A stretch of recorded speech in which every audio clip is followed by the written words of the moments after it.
I would like to reintroduce Jim Gaither to everybody. Jim was here a long time, February, I believe, um, uh, telling us a story about a rabbi uh, that, well, you'll remember that.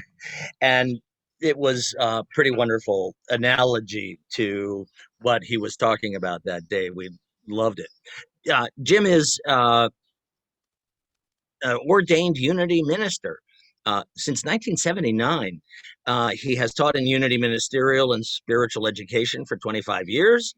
Uh, he has worked in Unity churches for over 12 years, including Eric Butterworth's successor in New York City.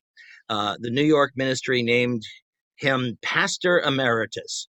Uh, I used to walk by there, Jim, heading on down Broadway and see Eric Butterworth's name, and then I probably also saw yours, and I kept thinking, "What is that?" I had no idea what that is, um, and it turned out I probably should have been more awake then. Anyway, Jim is going to talk to us today about mysticism, and this is a pretty awesome topic. The reason for human existence, the ultimate reason. Jim, welcome and take it away. Good to be here with you again. As you can see, I'm here on the beach. Not really.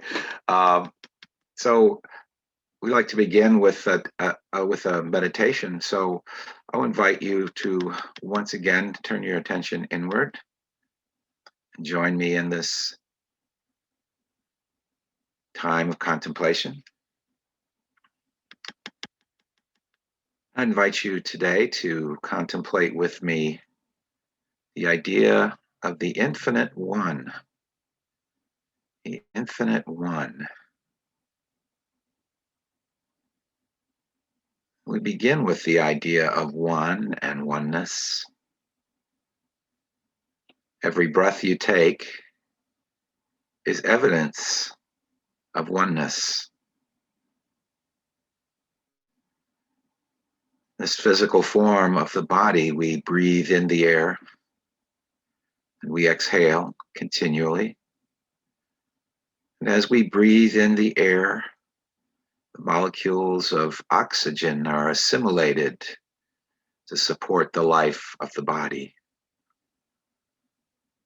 And as we breathe out carbon dioxide. And the plants, the trees, grasses and flowers use the carbon dioxide to produce oxygen, which we then breathe in. And we share this atmosphere and this life with all creatures on Earth. We are not separate from the atmosphere and we are not separate from others. It's one life. One life. Our feet supported by the energy field of the earth. And if we are open, we can feel that energy moving up from Mother Earth into the body, even as we breathe in the energy of the atmosphere, the sky all around us. And we are warmed by the same sun.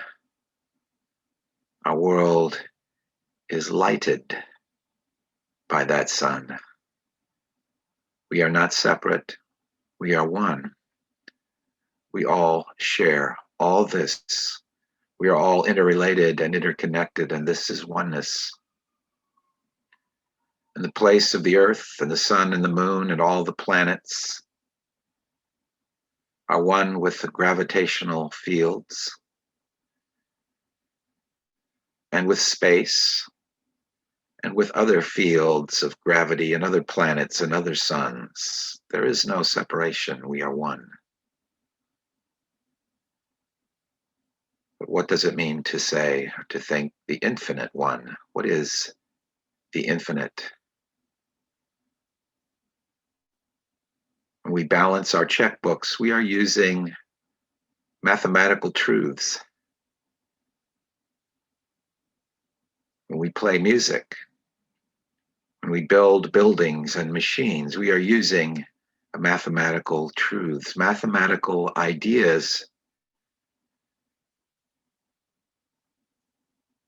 that have their own reality. We draw upon them. The universe draws upon them in the mathematics of its energies and mass and fields. These truths would be true whether or not there were anything. And how many ideas are there? An infinite number.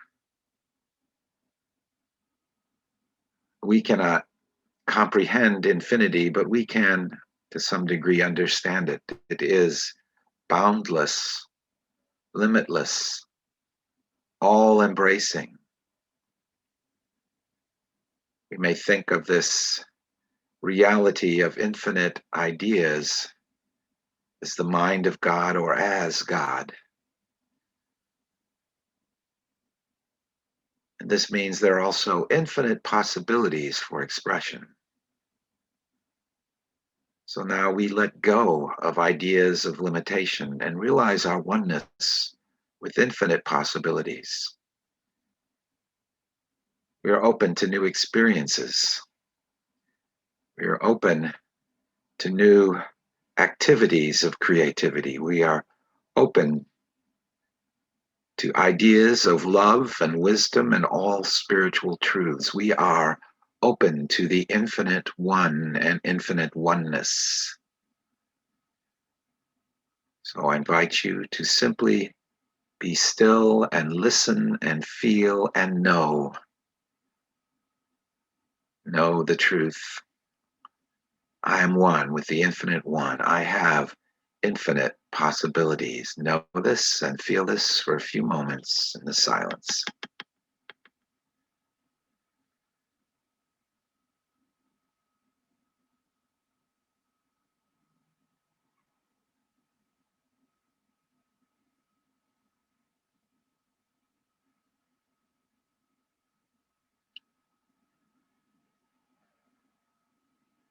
In this knowing, we realize that whatever we may be experiencing right now, we are experiencing only a sliver, the infinite possibilities that are with us and within us. If we are in need of healing or we know others who are in need of healing, we let go of ideas of limitation and become aware that the infinite life, the infinite wholeness, the infinite oneness is right there with us, with these loved ones. We simply realize that as a divine presence and light, and know and trust that as we are open, as we receive this life, this divine unity, healing is happening all the time. Let go of ideas of limitation and recognize the infinite potentiality of the infinite one right here and now. Whether we feel a need for healing or guidance or greater flow of supply, we are simply open and knowing it is happening right now. We accept it as our truth. We are one with the infinite one. In this realization, we find joy and we are grateful. We accept our good right now. And it is done. Amen.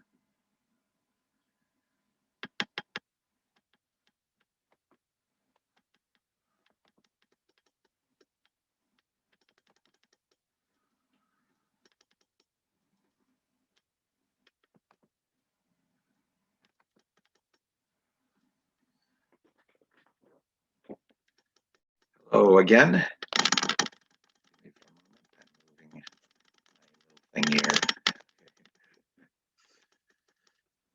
Topic for today: Is mysticism the ultimate reason for existence?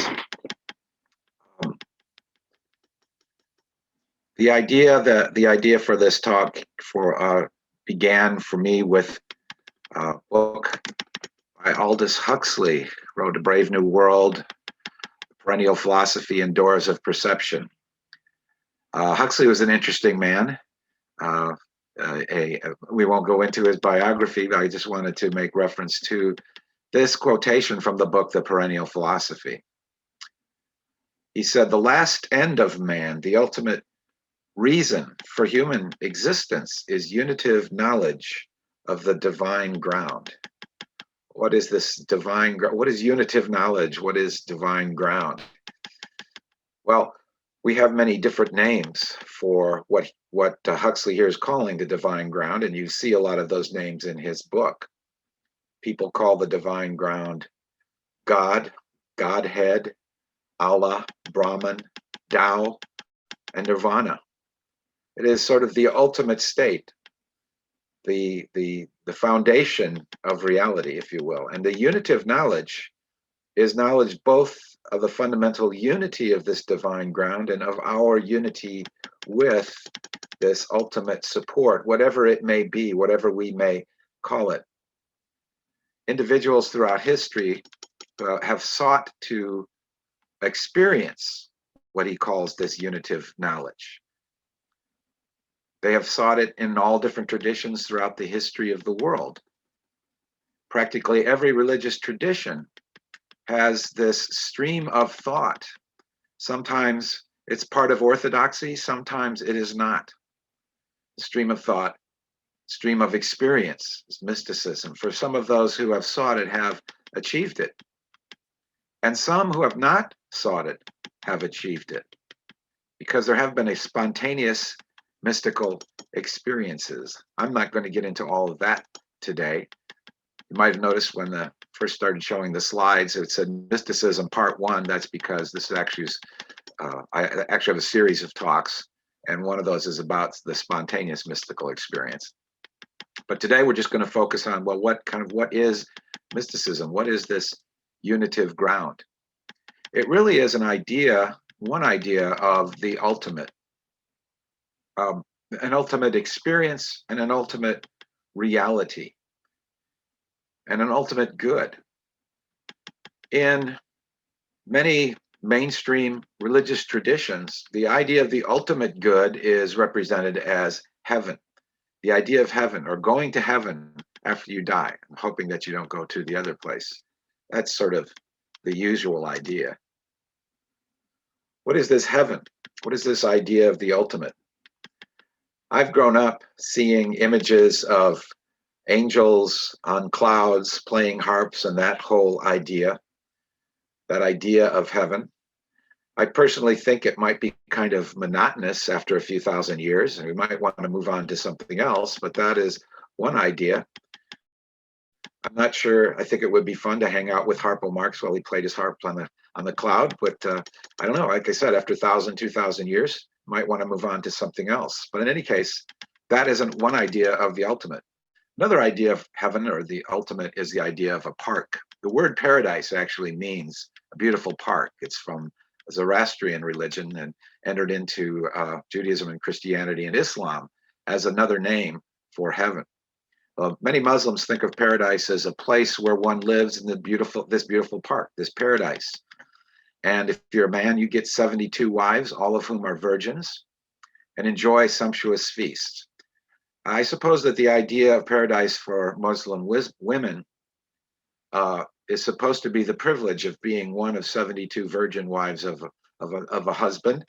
I'm not really convinced that that's an accurate assessment of what a woman's idea of paradise would be, but that is one of the, as I said, one of the Muslim ideas of the ultimate state. But there are mystics in Islam too, and for them, this idea is not the ultimate. There are mystics in Christianity and Judaism and Hinduism and Buddhism, Sikhism. There are mystics who look beyond this idea of heaven as the ultimate and seek a state of mystical union with the divine beyond images, beyond sounds, beyond limited ideas of time passing, into the realm of the eternal, of timelessness, an ultimate state. Just as we cannot conceptualize, we can conceptualize the idea of infinity, but we can't really comprehend it in the sense of knowing what the end of infinity is, precisely because there is no end. That's what the meaning of it is. But this idea of a mystical union is an alternative idea of the ultimate state. This idea of the mystical union is that it is an experience of of union with the infinite one beyond conceptualization. It's a state of knowing all at the same time, a state of bliss, a state of love, a state without a consciousness of a limited self as separate from the one, as eternal, as an eternal state. It is a state in which there is no consciousness of time passing. And perhaps you've had experiences where you lost track of time passing. And in those experiences, you got a taste of eternity. Just as in your experiences of joy and your experiences of love, you get a taste of this ultimate state. But this is a state of pure being, pure consciousness, pure knowing, love, and bliss. This is what the mystics seek. This is what some of them have experienced and talked about as the ultimate reason for existence. What Huxley meant by that, what he said about it, and as we think about it, it is simply an idea that there is some sort of reason for our existence. And that reason, whatever it is, whether we think of it as a purpose, or we think of it as the meaning of life, or we think of it as an ultimate goal that we're seeking, this ultimate state is something beyond our imaginings. It's beyond our ability to formulate a form, precisely because it is infinite. It is without form. It's an experience that cannot be described, and at the same time, it is an experience of knowing. So in this mystical stream of those who are seeking this experience, there are really three essential practices. And it doesn't matter which tradition you're talking about, whether you're talking about Christian tradition or Islam or Hinduism, these factors remain the same as part of the mystical path. The first one is simply the study of mysticism, of mystical teachings. And there's many different traditions, so there are many ways and many things that can be studied, regardless of what your fundamental religious orientation is. In fact, you can have no religious orientation because there are mystics who aren't necessarily strongly connected with any particular religious dogma or institution. So we begin by following a trail laid out for us by individuals who have taken this journey. And that's what the study part is about. But it can't just be about hearing teachings and reading teachings. There has to be something more. And that something more is our spiritual practices. Now, the spiritual practices may have very definite forms. Sometimes they involve dancing and singing, but most often they involve simply being still. Contemplation. Contemplation can be philosophical. You can contemplate the nature of numbers. They actually did a little bit of that in the meditation that preceded this. Contemplate the nature of numbers. That's what the Pythagoreans did. You can contemplate nature itself, the sun, the moon, the stars. You can contemplate questions like, what is everything made of? Why am I here? Sometimes contemplation simply involves using the sacred text of a particular tradition and contemplating the teachings, taking one idea into silence, focusing on it and seeking its meaning, practicing concentration. So contemplation, sometimes called meditation, sometimes called prayer, is a definite practice that's part of the mystical path. And it's not just sitting for a few moments and saying a quiet prayer. It is an extended period of time of contemplation, 15 minutes, 20 minutes, or longer. So that's the second part of the path, contemplation.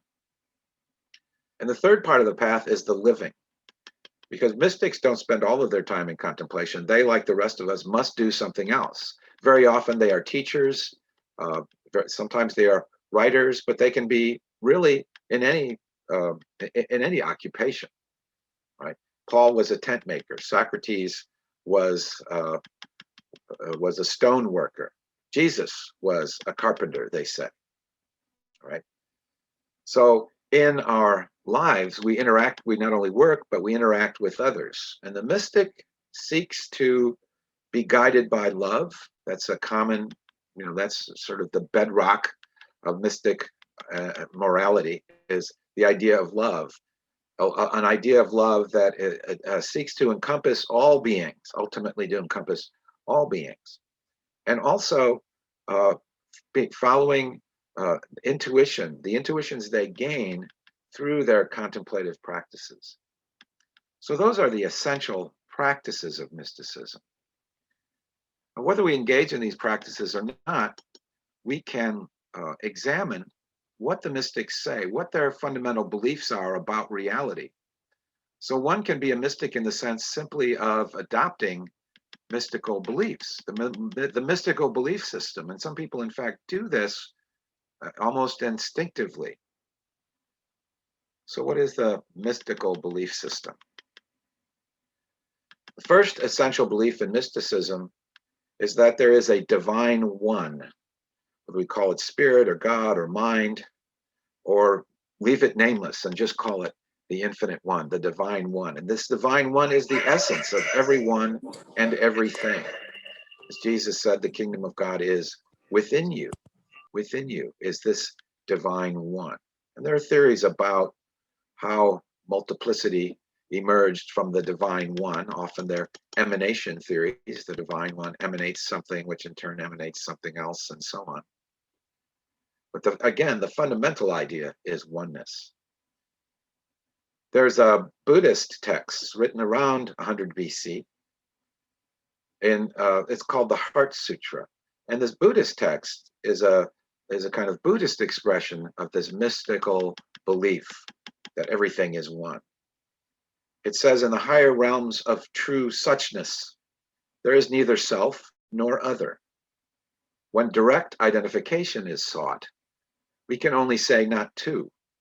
In being, not two, all is the same. One in all in one. One in all in one, the Heart Sutra says. If only this were realized, no more worry about your not being perfect. Isn't that a beautiful idea? Do you ever wonder about or worry about not being perfect? I think most people do. Some people are more obsessive about it than others.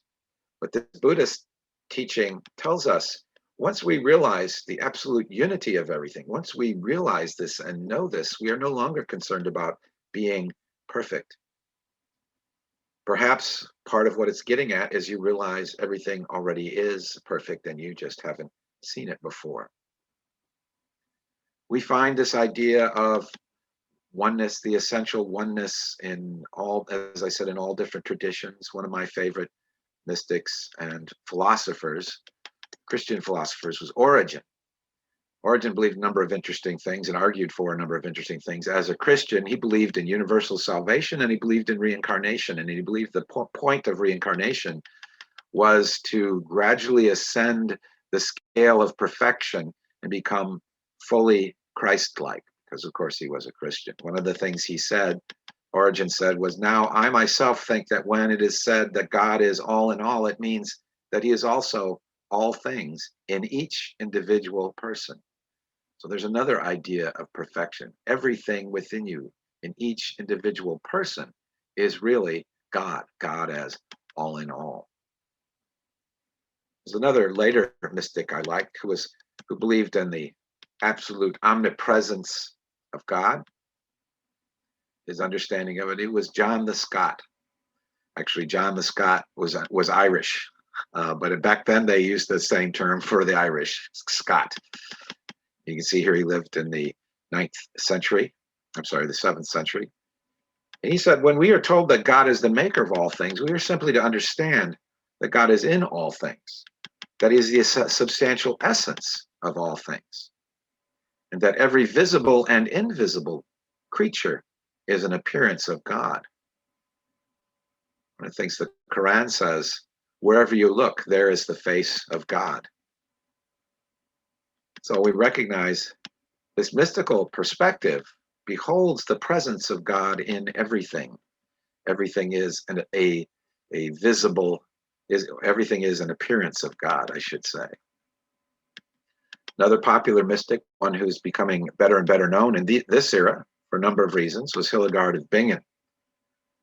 And Hildegard was a composer and a playwright back in the Middle Ages, very popular one. In fact, her music is still you can still hear recordings of her music.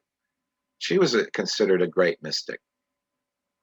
She said everything that is in the heavens and on earth and under the earth is penetrated with connectedness, penetrated with relatedness. This is the idea of oneness. Every creature is a glistening mirror of divinity, and there is music of heaven in all things.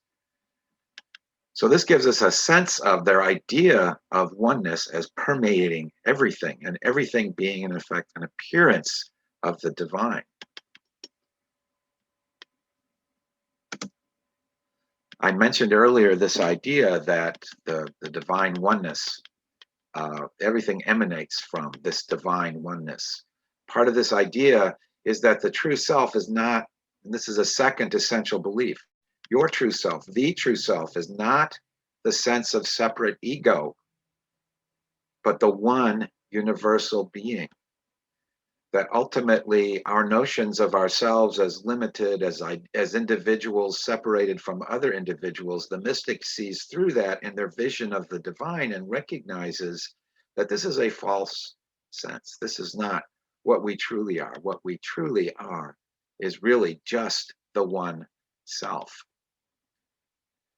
Plotinus was extremely important philosopher and influence on the later development of mysticism in Christianity. He had one of these emanation theories. You see a little picture of it here. There's the one, which emanates the principle of the intellect, which emanates the world soul, which emanates individual souls. And one of the interesting things about Plotinus's theory, if I can get a little bit metaphysical here, is he believed that nature and matter were simply emanations from the individual soul. We think of the soul as perhaps a product of matter, but Plotinus contended that it's actually the reverse, that matter is a kind of nothingness, a kind of limitation, that nature itself really consists of the perceptions of the soul. And so he talked about his own experiences, and he described it in this way, that this is ecstasy. It is the liberation of your mind from its finite consciousness. When you thus cease to be finite, you become one with the infinite. You realize this union, this identity. So here's this Plotinus from Africa, from North Africa in Egypt, talking about this experience of dropping the finite sense of self and realizing your unity with the divine one, recognizing your true self. And we find this on the other side of the world in the Upanishads. This idea is very ancient. This section here that I'm talking about from Gaudapada, who wrote one of the Upanishads in the 6th century. This is a fairly late writing of the Upanishads. The Upanishads go all the way back to probably like 800 BC, but it summarizes nicely some of the basic ideas here, talking about this divine self. The first aspect of the self, according to Gaudapada, is the universal person.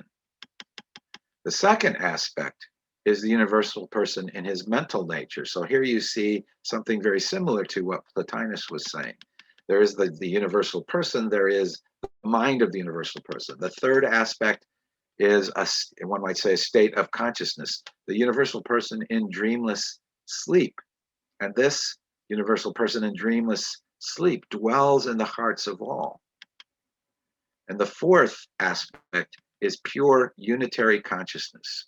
There's that unitive knowledge, pure unitary consciousness, wherein awareness of the world and of multiplicity is completely obliterated. It is ineffable peace. It is the supreme good. It is one without a second. It is the self. So the second idea is, because there is this divine one is the truth and the reality and the ground of ourselves, and we can experience this and know it and dissolve, obliterate our sense of separation and multiplicity in this consciousness of oneness. There's a Sufi also who expressed this idea, a Sufi named Baba Kubi. He wrote a little poem, and in that poem he said, "When I looked with God's eyes, only God I saw. I passed away into nothingness. I vanished, and lo, I was the all-living. Only God I saw." So the idea of nothingness is an important idea in mysticism as well. It is by coming nothing that we become the all in this divine merging, in this mystical experience. Another idea, another fundamental belief in mysticism is that at the level of our divinity, everyone and everything is of equal worth. One of the most famous mystics of the Middle Ages was Meister Eckhart. Meister Eckhart is another one who, like Hildegard of Bingen, who's become a popular study in contemporary times. And somehow he speaks from his German home 800 years ago or so. He speaks to the modern heart in many ways. One of the things that Meister Eckhart said was that the core of the soul is the central silence. We talk about prayer in the silence, the central silence, the pure peace, an abode of the heavenly birth, the place for this event, this utterance of God's word. So in order to hear the divine word that's spoken of in Christianity, we must first enter into the silence. That is where it is born. Here, God enters the soul with all he has and not in part. Thus, in God, all things are equal and are God himself. Excuse me for just a moment. I apologize. I forgot to take the phone out of my room.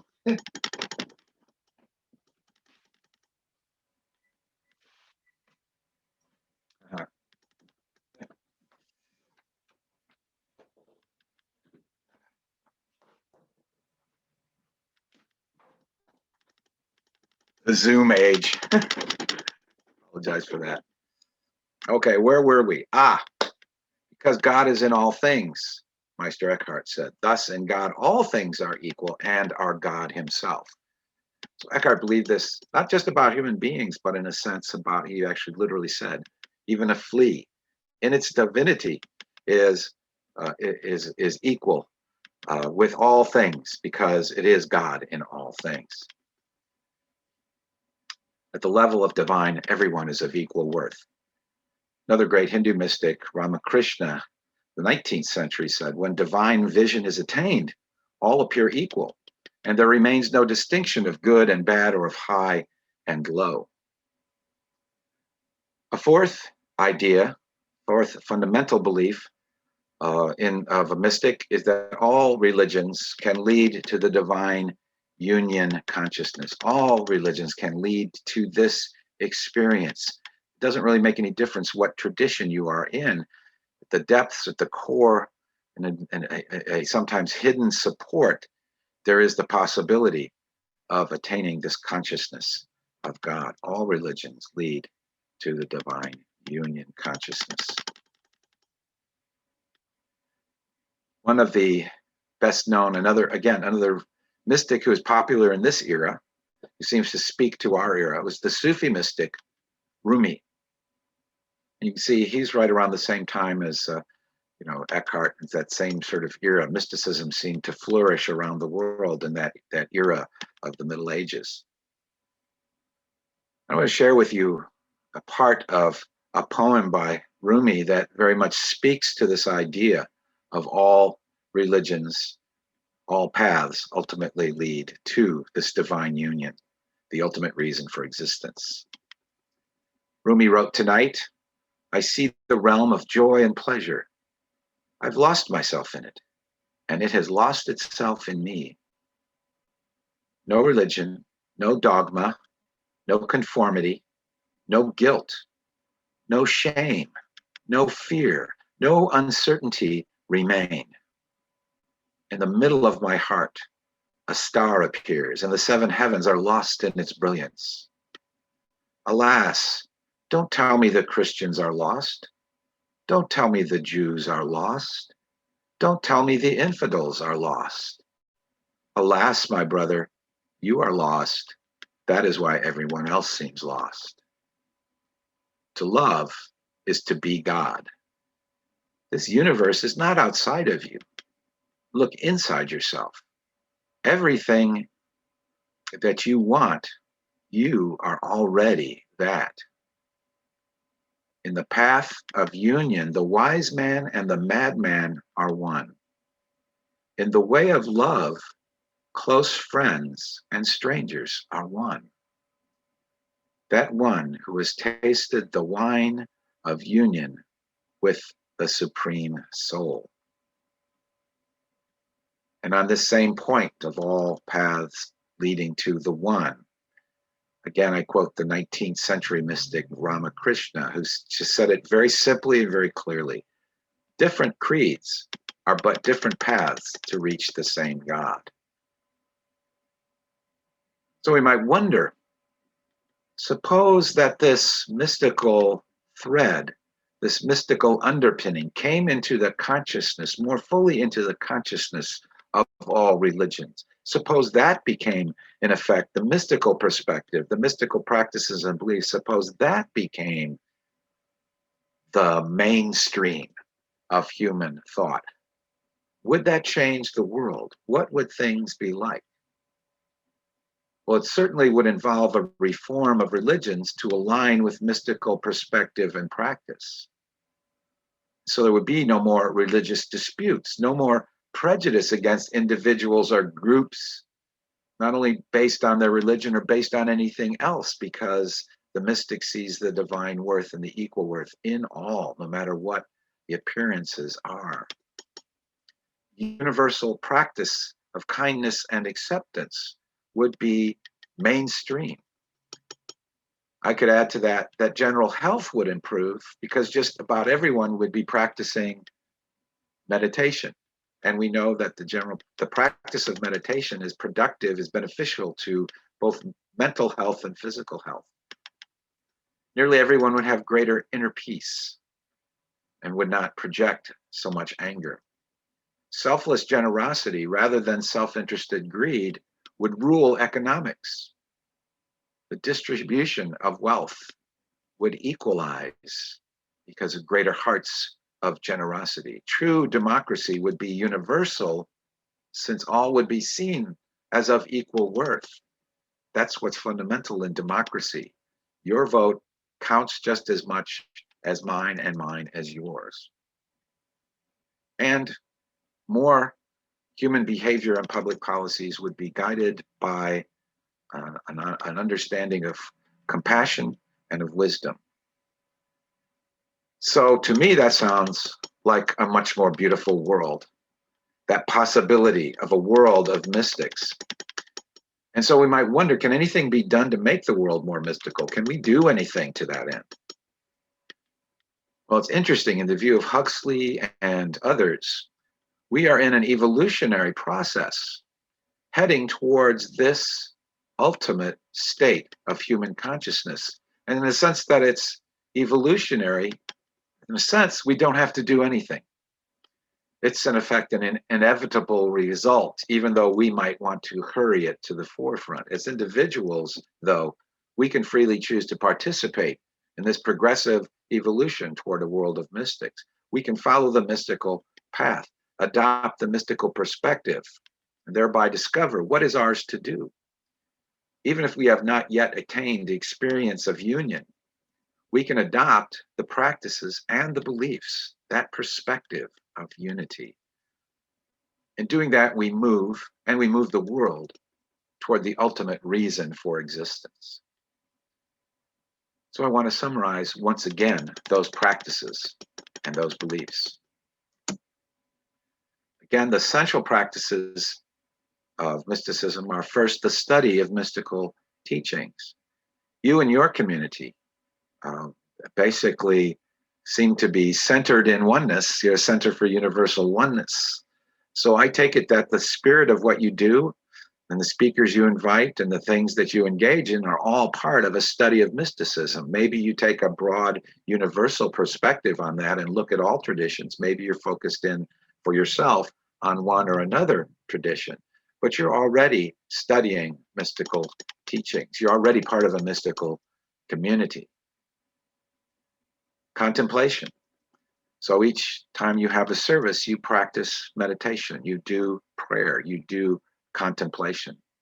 When you use affirmations, when you hold them in your consciousness, when you focus on them, you are contemplating the divine. You are contemplating, you are practicing a focusing of your attention on the divine and the divine presence.